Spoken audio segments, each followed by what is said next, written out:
আম যখন পাকা শুরু হবে তখন ইনশাল্লাহ যাবো এবং পুরো বাগানটা আপনাদেরকে ঘুরে দেখাবো, এবং যাদের যাদের আম প্রয়োজন ইনশাল্লাহ আমাদের বাগান থেকে আপনারা নিতে পারবেন, আপনাদেরকে আমি পৌঁছায় দেবো ইনশাল্লাহ, আমার মাধ্যমে আমি দিয়ে দেবো। কারণ হচ্ছে আমি চাইবো যে আমার থেকে যারা নিবে ইনশাল্লাহ আমি সব থেকে ভালোটা দিব। হ্যালো এভরিওয়ান, আসসালামু আলাইকুম। আজকে লফটের আপডেট দিব। অনেকগুলো নতুন নতুন আপডেট আছে, যেহেতু অনেকদিন পরে ভিডিও শুরু করছি। সর্বপ্রথম আপডেট সেটা হচ্ছে আমরা কিন্তু আমাদের এই পেয়ারটাকে নিয়ে অনেক বেশি আশাবাদী ছিলাম। আমাদের যে মাক্সি রেসারটা এবং হচ্ছে সবজি ফিমেলটা, যেইটা আমরা জোড়া দিছিলাম, এবং দুইটা কবুতরের রেজাল্ট করা কবুতর, যার থেকে আমরা গতবার বাচ্চা করতে পারি নাই। একটা বাচ্চা হয়েছিল, বাচ্চাটা মারা গেছিল। একটু ক্লোজে আসেন, আমি এইবার একটা বাচ্চাই ওদের হয়েছে, সেই বাচ্চাটা আলহামদুলিল্লাহ এখন পর্যন্ত সুস্থ আছে। এর আগে ওরা আরো দুইটা বাচ্চা দিছিল, দুইটা বাচ্চায় ওরা, আমি আপনাদেরকে বলছিলাম যে অন্যান্য কবুতর যখন ছাড়া থাকে তখন ওরা খুবই এক্সাইটেড অবস্থায় থাকে, তখন ওরা ওই কবুতরগুলোকে দেখে বের হওয়ার জন্য পাগল হয়ে যায়। যে কারণে কিন্তু ওরা এই কবুতরগুলা কিন্তু আমাদের সেই বাচ্চা দুইটাকে পাড়া দিয়ে মেরে ফেলে ওরা দুজনে। এটা একটা প্রবলেম ছিল। তারপরে আমি এটা সমাধান হিসেবে আমি এইগুলা ঢেকে রাখতাম। যখন আমার অন্যান্য কবুতর বাইরে থাকে তখন আমি ঢেকে রাখি, তখন ওরা ওরা ওদের মধ্যে আর কোনো এক্সাইটেড ভাবটা নাই। মাশাল্লাহ, এই হচ্ছে বাচ্চাটা। বাচ্চাটা ওয়েট মাশাল্লাহ অনেক ভালো হয়েছে, হিউজ পরিমাণে খাওয়াইছে। দেখেন একদম পুরো ফুল ভর্তি খাবার। বাবা মা কি না খাইছে এর থেকে 3 গুণ খাবার ওরাই খাওয়াইছে। দেখেন, এই যে দেখেন, এটা পুরো ভর্তি খাবার। আমাদের দিনে 1 ঘন্টা করে ওদের একটু রোদে দিতে হবে, তাহলে ওর শরীরের যে পুষ্টিহীনতার অভাবগুলো আছে সেগুলো আর থাকবে না। তো ওর আমি কিছুক্ষণ এইখানেই রাখবো আমার চোখের সামনে, যাতে ওর কোনো প্রবলেম না হয় ইনশাল্লাহ। ওই যে একজন সারাদিন উড়ার পরে এই যে বাইরে এসে দাঁড়ায় আছে। আর যেহেতু বৃষ্টির সিজন, মোটামুটি কবুতরগুলোর ক্ষেত্রে একটু প্রবলেম হচ্ছে, সেটা হচ্ছে আমার কবুতরগুলো দেখা গেছে যখন কবুতর ছাড়তেছি সারাদিন রোদ থাকতেছে, হঠাৎ করে বৃষ্টি হচ্ছে, তখন দেখা গেছে আমার কবুতরগুলো ভিজতেছে। তো সেই ক্ষেত্রে কিছু কিছু কবুতর ভিজে গেছিল। ভিজে যাওয়ার পরে ওদের আমি মনে করছিলাম যে কোনো প্রবলেম হবে, বাট আলহামদুলিল্লাহ কোনো প্রবলেম হয় নাই। তো এই যে দেখেন আমাদের সেই চুয়াচন্দন কবুতরটা, যে কবুতরটা ছোট থেকে আমাদের বাসায় ছিল এবং ও একজন অতিথি হিসেবে আসছিল, এরপর থেকে ওরে আমি ছেড়ে দিয়েছিলাম, তারপরে ও কিন্তু আর যায় নাই। ওর একটা পেয়ার করব খুব শীঘ্রই, ওর একটা পেয়ার করব। দেখো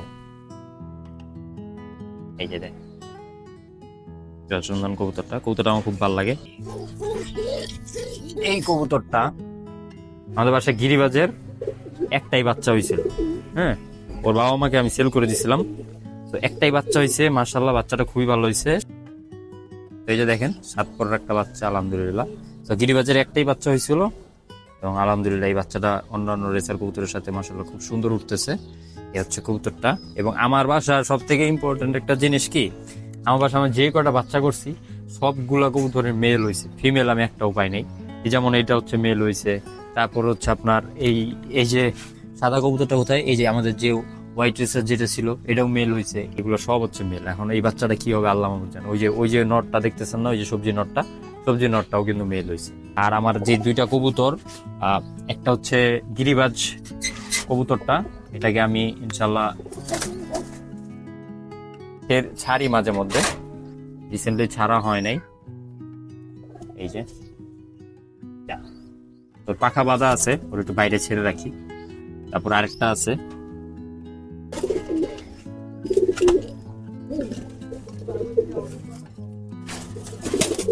ওগুলার নর গরম হয়ে গেছে, দেখছেন? দেখতে খুব সুন্দর। নর নর জোড়া নিতেছে। আচ্ছা, এই নটটাও ছেড়ে দিই, এটাও পাখা বাঁধা আছে, সিনিয়র একটা নট, একসাথে ছেড়ে দিলাম। এবার একসাথে থাক, সবগুলো কবুতর ছেড়ে রাখছি। এখন আপাতত আমি যতক্ষণ থাকবো ততক্ষণ কবুতরগুলোকে আমি দেখভাল করব। আর সব থেকে ইন্টারেস্টিং একটা জিনিস দেখাই, সেটা হচ্ছে আমার একটা খাঁচা দেখেন আমি আটকে রাখছি। এই খাঁচার আটকে রাখিনি, মূলত আমি ঢেকে রাখছি। সেটা হচ্ছে একটু ক্লোজ আসুন আপনাদেরকে দেখাই। এখানে আমার এক জোড়া কবুতর আছে, মাক্সি জোড়া। এই জোড়া কিন্তু আমার বাসায় ফ্লাই করতো, আপনাদেরকে দেখাইছি। সো ওরা মূলত হচ্ছে ডিম দেয়। তো ডিম দেওয়ার পরে আমি কি করছি, ওদেরকে ডিমটা দিয়ে বসায় রাখছি। আর ওদেরকে ডিমটা দিয়ে এভাবে ঢেকে রাখার পিছনে কারণ হচ্ছে, যখন অন্যান্য কবুতর বাইরে ছাড়া থাকে তখন কিন্তু ওরা ঠিকঠাক মতো ডিমে তা দেয় না, ডিম থেকে সরে এসে পড়ে। তো সেই ক্ষেত্রে ডিমটা কিন্তু সেই পরিমাণে জমে না, প্রবলেম হয়ে যায়। তো যে কারণে এবার ঢেকে রাখছি। সেম আমি এই পেয়ারটার ক্ষেত্রে যা করছি, সেম ওদের ক্ষেত্রে আমি সেটাই করতেছি, যাতে ওরা ঠিকঠাক মতো ডিমটা ফুটায়, বাচ্চারা যাতে ফুটাইতে পারে। এই ছিল লফটের আপডেট। আর সব থেকে বড় একটা আপডেট সেটা হচ্ছে আপনাদের কাছে নিয়ে আসতেছি। সেটা হচ্ছে, যেহেতু এখন সিজনটা হচ্ছে ফলের সিজন এবং আমরা সবাই কিন্তু আম খেতে খুবই পছন্দ করি। সো যে ক্ষেত্রে এটা হচ্ছে গত বছরও কিন্তু আমরা এটা শুরু করছিলাম, বাট খুব একটা ভালোভাবে করতে পারিনি। তো আমাদের নিজস্ব বাগানের আম এবার আমরা ইনশাল্লাহ আপনাদেরকে দিব। আমাদের বাগানে খুব অনেক ধরনের আম আছে, হিমসাগর থেকে শুরু করে ল্যাংড়া, ফজলি, তারপরে হচ্ছে আম্রপালি। তো বিভিন্ন সেশনে বিভিন্ন সময়কালে কিন্তু এক একটা জাতের আম বড় হয় এবং আম পাকে। সো আম যখন পাকা শুরু হবে তখন ইনশাল্লাহ যাব এবং পুরো বাগানটা আপনাদেরকে ঘুরে দেখাবো, এবং যাদের যাদের আম প্রয়োজন ইনশাল্লাহ আমাদের বাগান থেকে আপনারা নিতে পারবেন, আপনাদেরকে আমি পৌঁছায় দেবো ইনশাল্লাহ। আমার মাধ্যমে আমি দিয়ে দেবো, কারণ হচ্ছে আমি চাইবো যে আমার থেকে যারা নিবে ইনশাল্লাহ আমি সব থেকে ভালোটা দিব। এবং আমের পাশাপাশি ইনশাল্লাহ এবার লিচুও দিব আপনাদেরকে, কারণ লিচুর বাগানও আছে। তো সেক্ষেত্রে পুরা কমপ্লিট একটা প্যাকেজ আপনারা পেয়ে যাবেন আম লিচু, যেটাই যার প্রয়োজন আমার কাছ থেকে নিতে পারবেন। এবং খুবই আমি আপনাদেরকে এতটুকু অ্যাসিওর করে দিব যে সব থেকে বেস্ট আমটা আপনারা ইনশাল্লাহ পাবেন এবং খেয়েও স্বাদ পাবেন। তো সবাই ভালো থাকেন, সুস্থ থাকেন। আজকের মতো ভিডিও এখানে শেষ করছি। আসসালামু আলাইকুম।